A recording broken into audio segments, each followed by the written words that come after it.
Hola amigos, buenos días, buenas tardes, buenas noches. Gracias por, reitero y agradezco el apoyo de los videos, pero seguimos visualizando este tema de las denuncias de abuso sexual. Para los que no me conocen, soy el patrullero Raúl Fernando Bonilla, activo en la Policía Nacional de Colombia y sobreviviente a un abuso sexual por parte de un sacerdote. Soy el primer colombiano, o hasta donde yo conozco, que se graba y expone este tipo de denuncias sin ocultar su identidad. Agradezco el apoyo de todos y bueno, debido a que muchas personas no encuentran la noticia, reitero, esta historia está publicada en el portal web del periódico La Vorágine el 9 de julio del 2022. Entonces decidí contarla a través de este medio. Y esto dice así. El patrullero de la policía que sobrevivió al abuso sexual de un cura en Villavicencio. Voy a tomar pequeños aportes de esta historia. Es una historia publicada de una forma sin amarillismo, muy respetuosamente hacia mí, pero voy a tomar las mejores partes y las voy a leer y doy mi punto de vista como protagonista de esta historia. Esto sucedió, y quiero aclarar que no es en Villavicencio, es en una inspección que se llama La Palmera del municipio de San Carlos de Guaroa, en el Meta, en una iglesia que se llama Santa Teresita de los Andes. Yo, bueno, fui acólito allá en esa iglesia durante un tiempo y allá fue donde pasó el primer acto de abuso por parte del señor Yesid Dolores González Durán, quien se desempeñó como cura en esta iglesia alrededor del tiempo del 2013. Eh, y bueno, venimos a leer la historia, a eso vamos. Dice, hasta la llegada del cura Yesid Durán, la casa cural de la parroquia Santa Teresita de los Andes no era más que eso para Raúl Bonilla, o sea, yo. Después de haber sido abusado sexualmente por González, ese espacio se convirtió en el escenario de transición entre la inocencia y la sobrevivencia.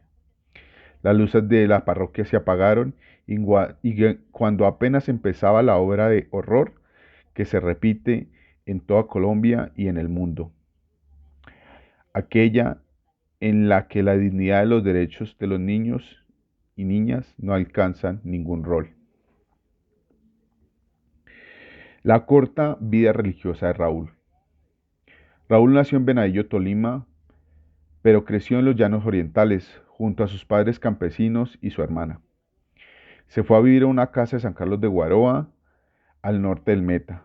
Cuando tenía 10 años, por tradición su familia, católica, hizo la primera comunión en la parroquia Santa Teresita de los Andes de este municipio. Y ese fue el primer paso de un corto camino en la vida religiosa. Aquí quiero aclarar una cosa. Pusimos San Carlos de Guaroa porque poner la inspección La Palmera, pues mucha gente no se iba a ubicar geográficamente, pero no fue en el casco municipal, sino en una inspección. Ser acólito era una posición admirable.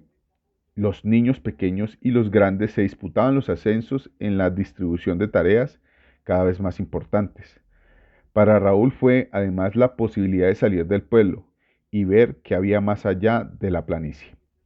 A sus amigos acólitos iban a retiros espirituales y disfrutaban de los beneficios de ser uno de los colaboradores del cura. Esto es cierto.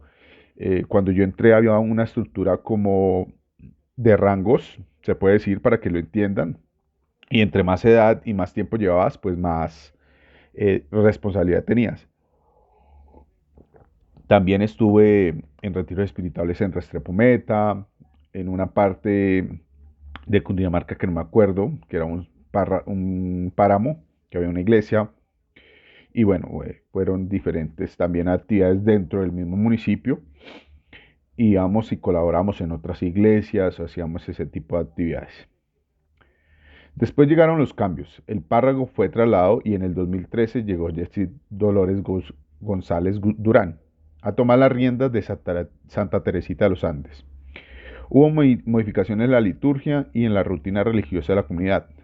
González, a su llegada, se mostró cercano a los niños y a los jóvenes, aunque no como un amigo, sino como una autoridad. Hablaba con sus acólitos en privado y cuando veía que debía alargar la conversación con alguno de ellos, lo hacía en la casa cural. También es cierto que yo no sé si es algo psicológico, se bloquean algunas fechas, pero 2013 sí estoy seguro que fue el primer acto de violencia sexual que tuve dentro de la casa cural de la parroquia Santa Teresita de los Andes.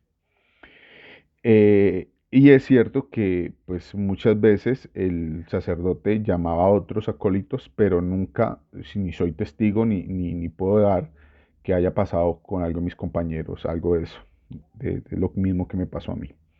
Seguimos. Dice, Raúl Bonilla tenía 13 años y su cuerpo sufría cambios propios de la edad. Con ese argumento se valió González para tener una conversación en privado con el adolescente. Una noche después, determinada una Eucaristía, le pidió que se quedara un rato para que hablaran más, y así sucedió. Hablaron de la higiene y los cambios en su cuerpo, y que iba a empezar a notar Raúl. La explicación terminó en lo que quizás había planeado el curo, un abuso sexual. Esa fue la primera vez que hubo un acercamiento conmigo muy raro, o sea, en el tema de otras cosas que no tienen nada que ver con la iglesia, ¿no? Yo me acuerdo que esa vez, inclusive habíamos dos acólitos, ese se fue y él comenzó a hablarme de que mi cuerpo iba a tener unos cambios, de que a mí me iba a crecer vello, de que yo tenía que ser más saciado con mis partes íntimas. Y pues ahí se me hizo extraño, pero mm, no lo tomé a mal, ¿sí? Que me entiendan. Lastimosamente la educación en nuestro país está mal enfocada, no hay una buena educación sexual y menos para esas épocas. Y pues era la primera vez que alguien mayor, aparte de mis papás, que medio me hablaban sobre el tema, pues me decía cómo asearme. Entonces no lo tomé en ese tema, pero yo creo que esa fue la prueba de fuego de él para acercarse a mí, porque yo no me escandalicé, ni le dije a mis papás, ni nada por el estilo. Seguimos. Raúl tenía 13 años y su cuerpo sufría los cambios propios de la edad. De, de ese argumento se valió González para tener una conversación en privado con el adolescente. Esto ya lo había leído. Pena. Dice. Él comenzó otra vez a decirme que yo estaba muy grande y que estaba muy crecido, pero lo que me tomó, pero me tomó una foto en el celular que tenía y me la mostró después. Me dijo que posara sin camiseta, me tomó otra foto y volvió a mostrármela. Luego me dijo que me quitara el pantalón y me quedé en ropa interior y me tomó más fotos. Las fotos fueron apenas la antesala del abuso y ese fue el punto de quiebre de la relación de Raúl con la iglesia, con la religión. El padre González le pidió que no contara a nadie y que era un secreto entre los dos. Raúl optó por la distancia y además el silencio. Esa fue la primera vez que él realmente tuvo un tema de abuso sexual y hubo un contacto físico conmigo. Ahí no está tan explícito como fue la acción, pero bueno, se las voy a reducir y que no sea tan bizarra, tan amarillista. Lastimosamente, esa vez hubo una Eucaristía, él me pidió que me quedara y que le fuera a arreglar unas cosas a su cuarto, un tema de unos hábitos. Cuando yo no, de un momento estaba haciendo esa acción, Un momento a otro él entró a la habitación y cerró, me dijo que no había nadie más, que todo el mundo se había ido y me dijo que nos pusimos a hablar. Tocó el tema de la higiene otra vez y tocó el tema de que iba a estar muy grande. Me comenzó a tomar fotos, me comenzó a pedirme que me desnudara y me tomaba fotos con un celular o con una cámara, yo no me acuerdo, pero me las tomaba y me las mostraba y él decía que le hacía borrar. Me las tomaba, me las mostraba y decía que le hacía borrar. De un momento a otro me pidió que me quitara, era un pantalón, era una pantaloneta en serio, como un shortcito y me comenzó a tocar mis partes íntimas, ahí hubo masturbación, después me pidió que me quitara la ropa interior, hubo sexo oral y bueno, ahí se consumó ya el acto sexual abusivo o el acto sexual, el abuso sexual. eh, y después de eso, pues yo opté por alejarme de la iglesia católica. Tanto fue así que yo abandoné ser acólito. Tanto fue así que pasó el tiempo y yo ya tenía que hacer la confirmación. Mi mamá me escribió en el curso, para el cursillo para la confirmación. Yo lo abandoné y mi mamá preocupada porque yo no me iba a poder confirmar fue donde el sacerdote unas 2 noches antes y me dijo que no había le dijo a mi mamá que no había problema, que yo me podía confirmar, toda vez que yo había sido acólito y bueno. O sea, prácticamente el sacerdote permitió que yo me confirmara sin tener el cursillo aprobado. Eh, yo me confirmé, sin embargo yo seguí alejado de la iglesia y me refugié pues en los vicios de la calle en un pueblo. Eso fue así. Acá hay otra parte que se llama La historia se repite.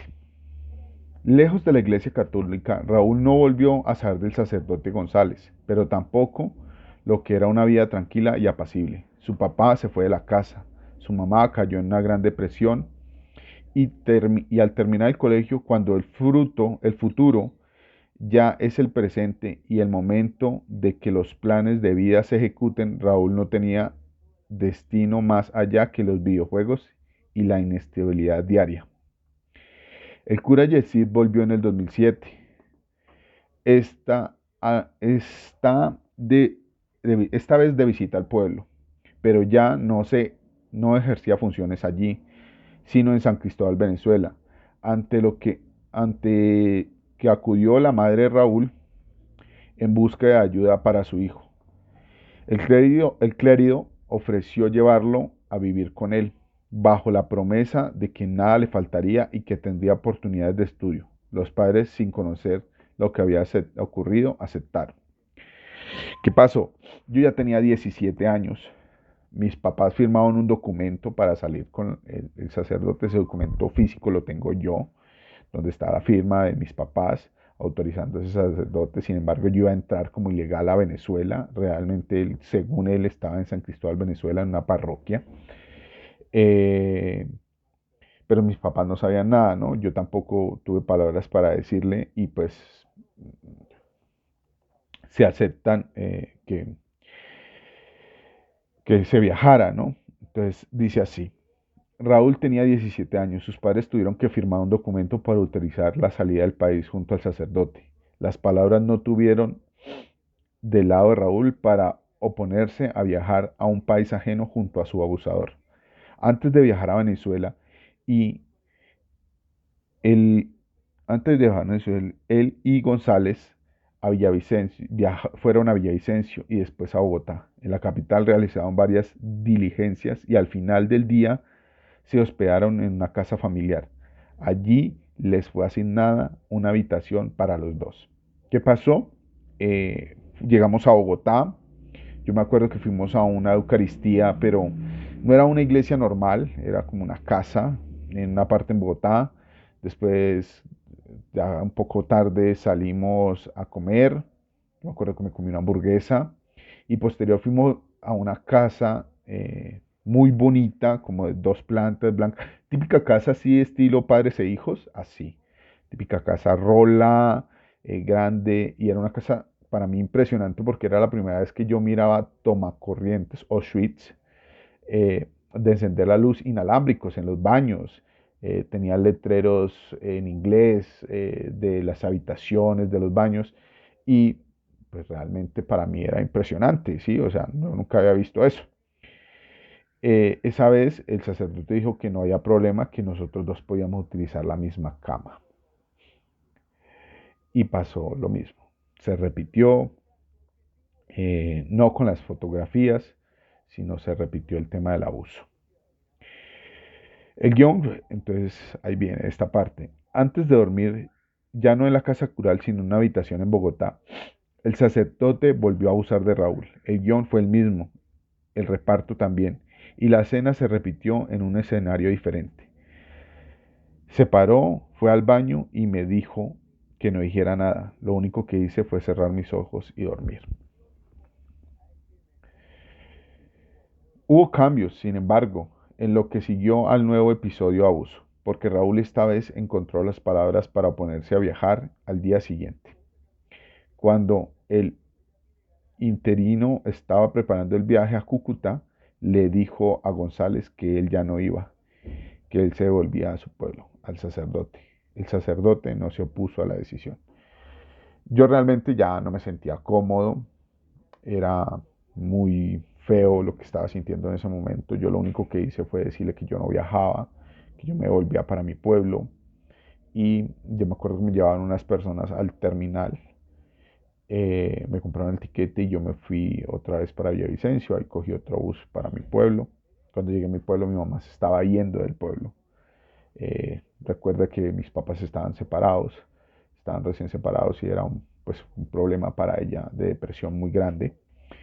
Y pues yo me quedé viviendo solo durante 2 meses porque no me quise ir con mi papá y con la nueva esposa que tenía. Pero bueno, me tocó después eh, arrepentirme e irme a vivir donde mi papá porque no fui capaz de sostenerme solo. Sin embargo, quiero aclarar que esas personas no puedo dar fe que tuvieran conocimiento del tema del abuso, no puedo dar fe si son testigos, si acolitan ese tipo de comportamientos del padre González, de Yesid. No puedo obviar a la verdad en ese tema. El difícil acceso a la justicia. Hoy Raúl tiene 32 años y es patrullero de la policía en Tuna. Sus problemas de comportamiento se extendieron con el tiempo y llegaron a su trabajo. Fue necesario tratos en terapia de psicología con alguien que abordó a los abusos sexuales de los que fue víctima. Gracias a ese proceso contó lo que vio en su infancia y juventud, primero a su pareja, luego a sus padres y a su hermana. También denunció a González ante la curia en el 2014. La arquidiócesis de Villavicencio certificó con un documento que Raúl ha presentado una acusación contra el sacerdote en esta jurisdicción, así como la asignación del presbítero Hernando Tovar Olaya como juez instructor a quien había iniciado el proceso jurídico contra el acusado. En septiembre del 2016, a la respuesta del derecho de petición impuesta por Raúl a la arquidiócesis de Villavicencio, Óscar Urbina afirmó: la arquidiócesis no tiene facultades para determinar civilmente responsable a sus colaboradores por conductas como la denunciada, es decir, ante el abuso a un menor de edad por otro sacerdote, la iglesia decidió no hacer nada. Además, aclaró que para entonces, en el 2016, González se encontraba suspendido. Monseñor finalizó la respuesta librando a la Iglesia Católica de cualquier tipo de responsabilidad. Queremos enfatizar que la arquidiócesis no le asiste responsabilidad alguna por los hechos presuntamente ocurridos. De surgir alguna responsabilidad de orden civil y económico, su determinación solo depende de las autoridades que conocen estos presuntos hechos y solo compete al denunciado sacerdote, ya que los hechos denunciados por usted son actos propios del mismo. En pocas palabras, Raúl se debe defender solo y la iglesia como institución no tiene ninguna responsabilidad. Bueno, esto es terrible. La iglesia tiene, y perdón, y vuelvo y reitero, yo no ataco la fe de las personas, Mi lucha no es acabar la iglesia, mi lucha es acabar con esos sacerdotes y con esas personas que encubren a los sacerdotes pederastas, violadores de niños y adolescentes. Se ha comprobado con la investigación que hace Juan Pablo Barrientos que realmente hay arzobispos que se dedican a resguardar a este tipo de monstruos dentro de la iglesia. Y eso es lo que estamos tratando de acabar, de que se termine esa alcahuetería por parte de ciertos funcionarios a otros que cometen actos sexuales contra niños. Realmente el derecho canónico es una burla para los sobrevivientes o víctimas de abuso sexual. Y la iglesia, aunque ha hecho esfuerzos, pues comete errores porque no tienen una comisión externa que no tenga nada que ver con la iglesia que investigue esos casos. Los mismos casos los investigan curas que posiblemente también son violadores y curas que van a resguardar a sus amiguitos. Por eso estoy de acuerdo con Juan Pablo Barrientos al afirmar que la iglesia se volvió una institución de crimen organizado transnacional. Y la investigación que lleva Juan Pablo es una fiel reflejo de lo que se está diciendo. Y vuelvo y lo digo, no es un ataque contra la iglesia, ni contra la fe de las personas. Es un ataque contra esos monstruos que están ahí y que la misma iglesia o otros sacerdotes, otros obispos, se hacen los de la vista gorda o no les importa lo que podemos sentir las víctimas al saber de que suspendieron una persona y que al poco tiempo, a los 2, 3, 4 años, vuelve y la reintegran después de saber que esa persona es un violador. ¿Sí? Que no hay unos protocolos que faciliten que la Iglesia Católica, al escuchar que hay una denuncia, se tome el atrevimiento de decirle a la fiscalía, mire, me están denunciando a este sacerdote, investíguele usted también. ¿Sí? Seguimos. El hoy policía también denunció ante la justicia ordinaria. La primera vez lo intentó en el 2014 en San Martín Meta. Entregó su denuncia por escrito en la fiscalía y la respuesta que recibió fue que podía recibirla, pero que había prescrito el delito. Esto es cierto, en el 2014 fui, si no estoy mal, a San Martín Meta a poner la denuncia porque era la fiscalía de la jurisdicción donde ocurrieron los hechos, los primeros hechos, y allí la fiscal lastimosamente se me acercó, me explicó y me dijo que no me podía recibir, bueno, que me podía recibir la denuncia, pero que esa situación se iba a archivar porque era ley 600, el delito había prescrito. Volvió a insistir en el 2022, presentó nuevamente la denuncia en Villavicencio y fue llamado a ampliación en mayo, en un proceso que define como humillante y denigrante. Según la funcionaria de la fiscalía, no lo recibió, que lo recibió la segunda vez fue un poco insensible y poco empática e hiriente. ¿Qué pasa? No es que yo me haya ofendido demasiado por eso. Lastimosa, bueno, gracias a mi trabajo conozco ciertas comportamientos, ciertas eh, cosas que pasan o que se puede uno encontrar ante la justicia y entonces ya uno está precavido y sabe lo que tiene, pero digamos, lastimosamente no hay unos protocolos en la fiscalía para que estas situaciones no sucedan así. Puede, o sea, habían preguntas que se podía definir como revictimizantes. No hay un acompañamiento de un psicólogo. Me atendían en una oficina donde cualquiera pasaba y podía escuchar lo que yo estaba diciendo, ¿sí? Entonces eso es denigrante para un sobreviviente, para una víctima. Eh, y lastimosamente la fiscalía es, o la justicia colombiana es ineficiente en estos casos. Mira, yo llevo desde abril que puse la denuncia y esta es la hora que solo me llamaron a ampliación y no sé nada más del caso. Y le toca a uno como víctima, como sobreviviente, estar llamando a la fiscalía y decir, venga, ¿qué pasó con mi caso? Hoy en día no hay una abogada, aquí en Colombia no hay una organización, una fundación que puedan ayudar a las víctimas de este tema, y conseguir un abogado es demasiadamente costoso, lastimosamente. Pero bueno, son cosas que también se tiene que luchar para que se mejoren. Raúl el sobreviviente. Han pasado 19 años desde el primer episodio de abuso que vivió Raúl Bonilla. Hoy habrá, habla con sinceridad y no se considera a sí mismo como una víctima. Es una palabra ajena a su vocabulario. Se reconoce como un sobreviviente, con tranquilidad, que le ha traído el tiempo, las palabras y la ayuda. Busca convertirse en un abanderado de los sobrevivientes de abuso sexual. Por otra parte, el sacerdote no, no está, por parte de los sacerdotes, no está solo. Hace algunas semanas se encontró con otro sobreviviente de un sacerdote de Villavicencio, quien hoy es abogado, y ambos quieren crear una fundación para otras personas que han pasado lo mismo, un espacio lejos de la estigmatización, los sobrevivientes puedan tener apoyo psicológico, jurídico en sus procesos.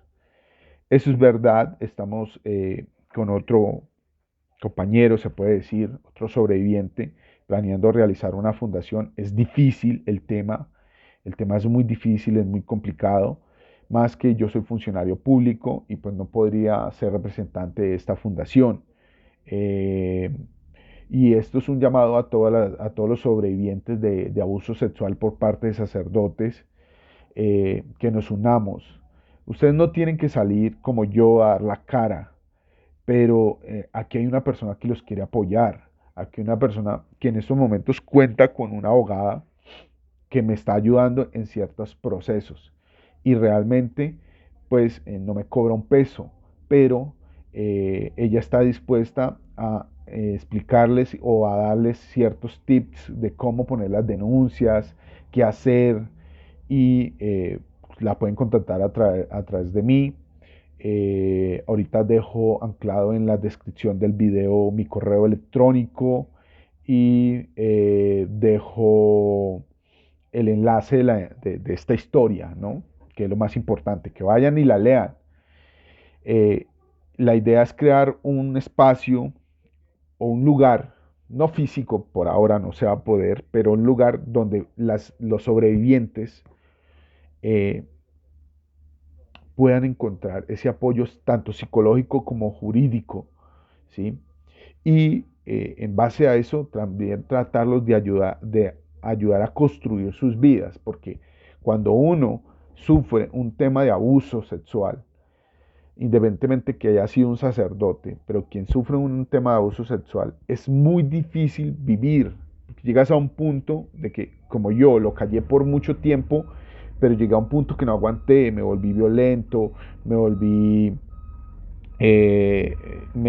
dediqué a ciertos vicios como el licor, y eso te lleva a tener problemas tanto familiares como en la vida social y en tu trabajo. Entonces la idea es poder que las personas que sufrimos estos actos podamos tener una mejor calidad de vida. La iglesia no nos va a ayudar, la iglesia no va a aportar nada, porque lo que ellos más cuidan es su chequera, su plata, su patrimonio. A ellos no le importan las víctimas. Yo nunca he tenido una disculpa por parte de la iglesia, nunca he sabido nada del proceso de Jessy González en la iglesia. Ellos dicen que está suspendido, pero de ahí allá yo nunca supe nada más de eso, y pues yo me alejé. Pero bueno, sigamos. Dice: la gran mayoría de las veces se hacen denuncias públicas por violencias de este tipo. Se hace de manera protegida. Los relatos tienen modificaciones de nombres, fechas y lugares, y detalles que puedan llevar a la identificación de quienes denuncian. En muchos casos es por miedo a las retaliaciones de los victimarios, y en otros por evitar el señalamiento y la revictimización. Esto es lo más importante. Yo decidí dar mi cara porque yo ya no tengo miedo. A mí me importa un culo lo que puedan pensar de mí, ¿sí? Si sea hablando en temas malas, de cosas malas. Sé que voy a encontrar detractores, sé que voy a encontrar fanáticos que van a decir, no, este man solo quiere plata, este man solo quiere protagonismo. No, a mí eso no me importa. Yo lo hago público porque creo y siento la necesidad que era algo para mi duelo, para evitar sacarlo, ir perdonando a esa persona. Pero, eso no quiere decir que tenga miedo. No me importa que me señalen, ni que, y trato de que no me vayan a revictimizar por lo que estoy contando. Pero hay muchas personas que sí se callan y no denuncian o denuncian de manera anónima o van y ponen una denuncia en la iglesia, pero la iglesia no les pone cuidado eh, y lastimosamente siguen viviendo con ese sufrimiento. A través de mí podrán contar sus historias si quieren, así, o si quieren yo los contacto con Juan Pablo o, o como ustedes deseen, ¿sí? Lo importante es que eviten guardarse este tipo de actos que te pasaron y no fuiste capaz de denunciarlo en su momento. Evítenlo hacer, porque eso les daña la vida. Realmente yo sufrí mucho por eso, porque es algo con lo que me tengo que levantar todos los días me tengo que levantar. Entonces, y tengo que vivir con eso. Entonces es duro, es duro.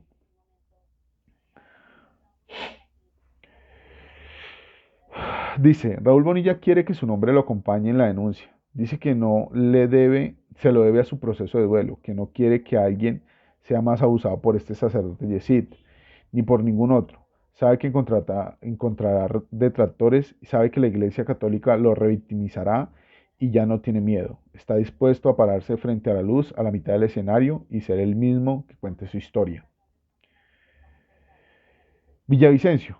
Sobre el sacerdote Jessy González, el vicario general de la arquidiócesis de Villavicencio respondió en un derecho petición en septiembre del 2020. La arquidiócesis decidió recibió el denuncio de abuso de menores contra este cura y había sido expulsado. Según esto, fue lo que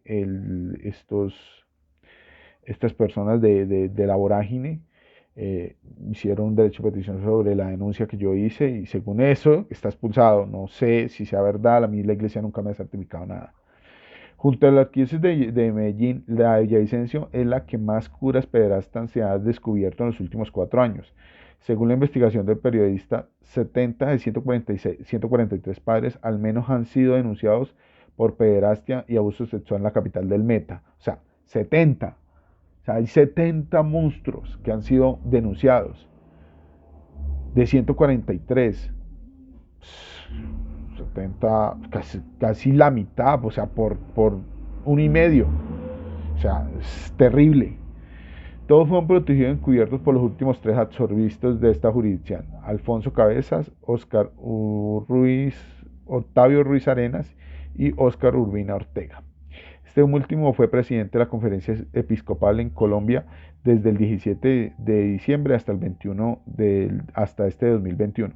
El Papa Francisco le aceptó la renuncia en abril, luego de que Urbina cumpliera 75 años. El obispo salió en medio de un escándalo sexual más grande que se haya investigado en Colombia y fue plasmado en el libro Este es el Cordero de Dios, que se registra en la primera denuncia de abuso sexual contra el obispo Monseñor Urbina. Aquí se acaba la historia. Y para no hacer más largo este video, que ya lleva su tiempo, quiero agradecerles nuevamente por todo. Quiero recomendarles mucho el libro de Deja que los niños vengan a mí, y la editorial Planeta de los libros, escrito por Juan Pablo Barrientos. Por favor, compren el original. Las ganancias de estos libros son para las víctimas que están allí. Yo no estoy ahí, pero que están ahí, que están contando su historia, para los sobrevivientes, esas personas berracas que decidieron contarle su historia a través de Juan Pablo. Ahí están. Esas ganancias son para ellos, le va a ayudar mucho y también para la investigación que está haciendo Juan Pablo, que es una investigación muy importante. Y le agradezco y desde acá le mando muchos saludos y él sabe que cuenta conmigo para lo que sea, que yo voy a estar en la lucha. Y nada, aquí estoy yo, soy una persona más, un sobreviviente en caso de abuso sexual, hoy en día policía, sin miedo y nada más. Chao, nos vemos.